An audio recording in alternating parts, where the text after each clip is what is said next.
Assalamualaikum warahmatullahi wabarakatuh. Selamat sore Bapak Ibu guru sekalian yang kami hormati. Pada kesempatan kali ini kami akan menyampaikan informasi lanjutan, masih pembahasan detail berkaitan dengan pendaftaran PPG dalam jabatan tahun 2022 Bapak Ibu. Informasi ini merupakan informasi lanjutan yang sudah kami simpan dalam PPG dalam jabatan atau PPG Daljab tahun 2022.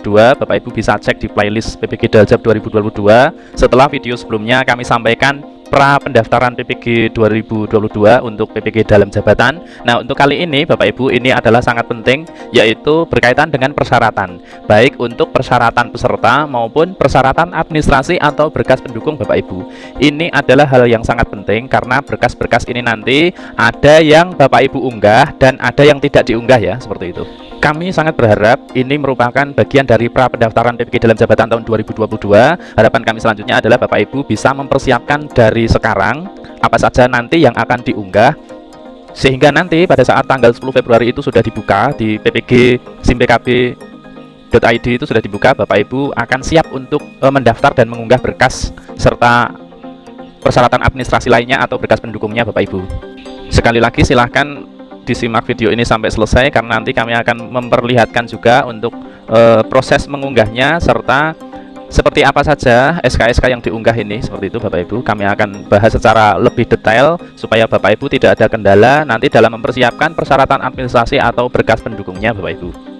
Namun sebelumnya kami mengingatkan bagi Bapak Ibu yang baru saja bergabung di video ini, silahkan subscribe channel Mas Guru agar Bapak Ibu selalu update menerima informasi terbaru dari kami berkaitan dengan PPG tahun 2022 atau sertifikasi atau informasi pendidikan lainnya. Baik Bapak Ibu, kita membahas untuk yang pertama terlebih dahulu, yaitu persyaratan peserta. Peserta yang akan mendaftar PPG dalam jabatan tahun 2022 itu adalah guru di lingkungan Kemdikbudristek, seperti itu ya Bapak Ibu. Jadi untuk Bapak Ibu yang akan mendaftar melalui PPG SIMPKB itu adalah Bapak Ibu yang ada di naungan Kemdikbudristek. Untuk Bapak Ibu di lingkungan Kementerian Agama itu melalui Siaga dan Simpatika. Namun sampai saat ini belum ada informasi lanjutan. Jadi Bapak Ibu yang ada di bawah naungan Kemenak harap bersabar terlebih dahulu. Kemudian yang kedua, Bapak Ibu terdaftar pada Dapodik Kemdikbudristek, seperti itu ya. Yang ketiga, memiliki NUPTK. Jadi untuk NUPTK itu masih menjadi syarat wajib Bapak Ibu untuk mendaftar PPG dalam jabatan. Kemudian persyaratan peserta yang keempat, telah diangkat menjadi guru sampai dengan 1 Januari 2019. Jadi ini nanti ada dua kategori bagi Bapak Ibu yang TMT SK-nya itu di bawah 2015, Desember 2015, Bapak Ibu yang akan mengikuti pendidikan profesi selama 3 bulan. Untuk Bapak Ibu yang TMT 2016 sampai 2019 itu akan mengikuti PPG yang lamanya 1 semester atau 6 bulan ya Bapak Ibu. Kemudian yang E, memiliki kualifikasi akademik S1 yang linear dengan bidang studi PPG yang akan diikuti. Jadi nanti Bapak Ibu ketika memilih bidang studi PPG itu harus linear dengan ijazah S1-nya. Kemudian yang F itu atau yang keenam adalah aktif mengajar selama 2 tahun. Nah ini nanti dibuktikan dengan berkas pendukung Bapak Ibu adalah SK pembagian tugas mengajar 2 tahun terakhir ya Bapak Ibu. Kemudian yang ke-7 atau G, berusia setinggi-tingginya 58 tahun dihitung sampai dengan tanggal 31 Desember 2022. Ini ada 7 persyaratan peserta dalam mendaftar PPG dalam jabatan tahun 2022. Nah, untuk 3 syarat di bawah ini, untuk keterangan sehat, kemudian keterangan bebas nafsa, berkelakuan baik, ini tidak diunggah dalam pendaftaran Bapak Ibu. Namun ini nanti juga dibutuhkan ketika Bapak Ibu itu lapor diri ke LPTK. Jadi ketika Bapak Ibu sudah lolos seleksi administrasi, kemudian siap untuk ditetapkan sebagai peserta, terutama Bapak Ibu yang sudah juga di tahun sebelumnya juga sudah lulus untuk seleksi akademiknya, seperti itu, ini dibutuhkan untuk keperluan lapor diri. Jadi ini nanti diunggah untuk ke LPTK-nya Bapak Ibu, tidak diunggah pada saat mendaftar, begitu ya. Kemudian Bapak Ibu, yang kedua adalah persyaratan administrasi atau berkas pendukung yang nantinya ini akan diunggah di PPG SIMPKB Bapak Ibu. Yang pertama adalah hasil pindai scan ijazah S1 asli atau fotokopi legalisir. Jadi kami sarankan berkas-berkas pendukung Bapak Ibu ini jika ada yang asli maka Bapak Ibu tidak perlu untuk legalisir. Nah, untuk persyaratan administrasi ini Bapak Ibu bisa mulai mengumpulkan dari sekarang. Misalnya Bapak Ibu membuat satu folder di laptop atau di flash disk, seperti itu Bapak Ibu bisa mengumpulkan per kategori ini, seperti itu. Jadi untuk yang pertama adalah scan ijazah, Bapak Ibu sudah scan terlebih dahulu. Ini formatnya adalah format JPEG atau gambar Bapak Ibu. Kemudian hasil pindai scan SK pengangkatan pertama sebagai guru, hasil pindai scan. Jadi ini bisa asli atau legalisir. Kalau legalisir, ini yang legalisirnya adalah legalisir dari Dinas Pendidikan baik kota maupun provinsi atau BKD, Bapak Ibu. Nah, ini adalah bagian tampilan dari PPG SIM PKB Bapak Ibu. Nantinya ketika sudah mendaftar itu akan tampil seperti ini, dan di bagian bawah berkas pendukung itu akan Bapak Ibu unggah di sini ya. Di sini untuk ijazah itu sudah Bapak Ibu unggah di awal, sangat awal ketika mendaftar nanti. Untuk berkas pendukungnya ada di bagian bawah Bapak Ibu. Ini tempatnya ada di bagian biodata diri atau profil ya Bapak Ibu, di PPG SIM PKB-nya masing-masing. Nanti usai di bagian beranda itu usai mendaftar ya, mendaftar, kemudian nanti untuk pengisian kelengkapan dan mengunggah dokumen Bapak Ibu itu ada di bagian biodata diri.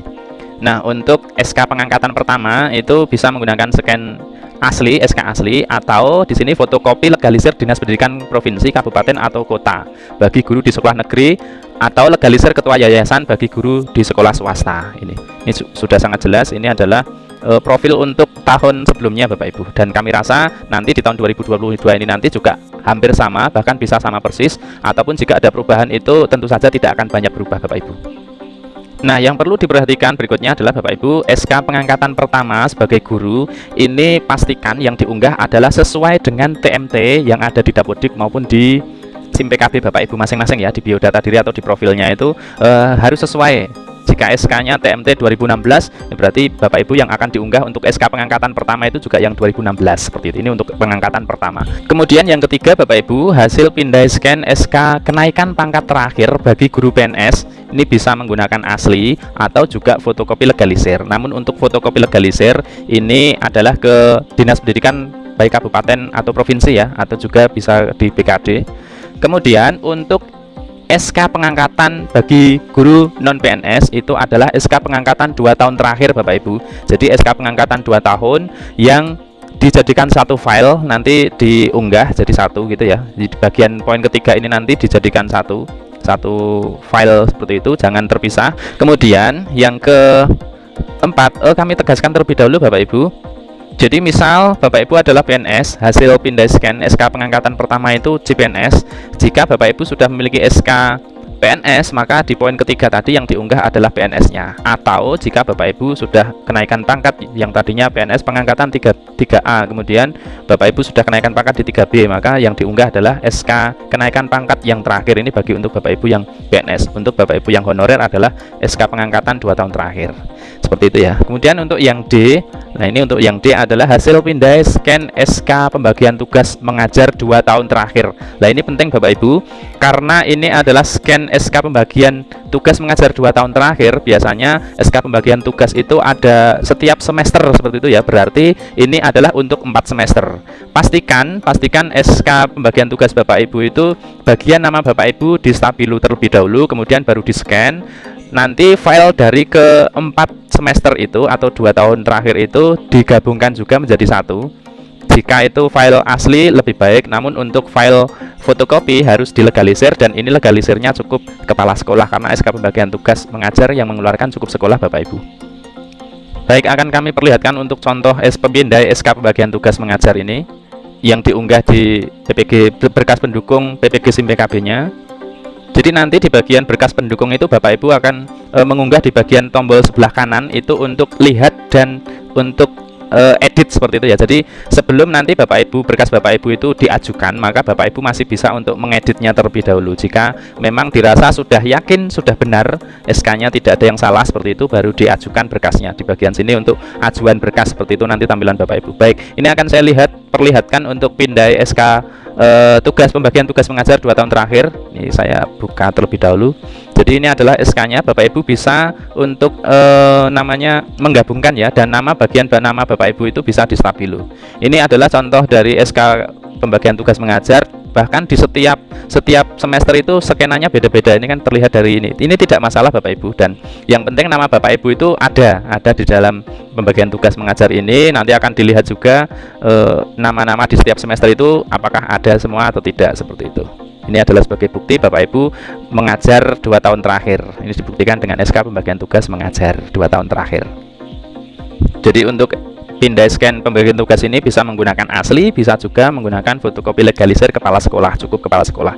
Baik, yang E Bapak Ibu, hasil pindai scan fakta integritas bermeterai 10.000. Baik, akan kami contohkan untuk fakta integritasnya.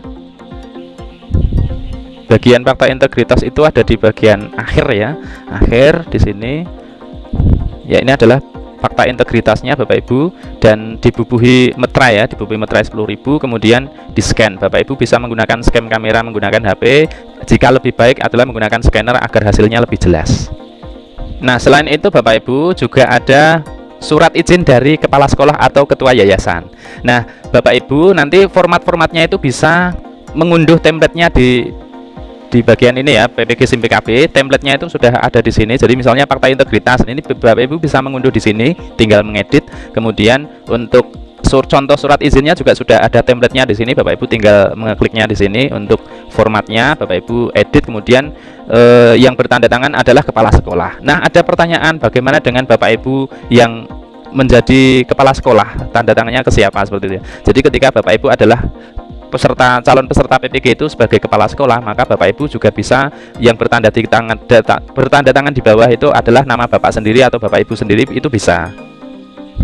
Jadi ini Bapak Ibu berkas pendukung yang nanti Bapak Ibu unggah di bagian biodata diri, agar nanti berkas pendukung ini juga tercentang. Jadi kalau persyaratan Bapak Ibu itu sudah lengkap, di biodata diri sudah terisi, latar belakang pendidikan ijazahnya sudah diunggah, kemudian bidang studinya juga sudah dipilih, dan bagian berkas pendukung ini sudah diunggah semua. Nanti di bagian bawah itu Bapak Ibu untuk mengeklik ajukan berkas, atau misalnya tombolnya dimodifikasi dengan kalimat lain, misalnya mendaftar, Bapak Ibu klik untuk mendaftar atau ajukan berkas, seperti itu Bapak Ibu.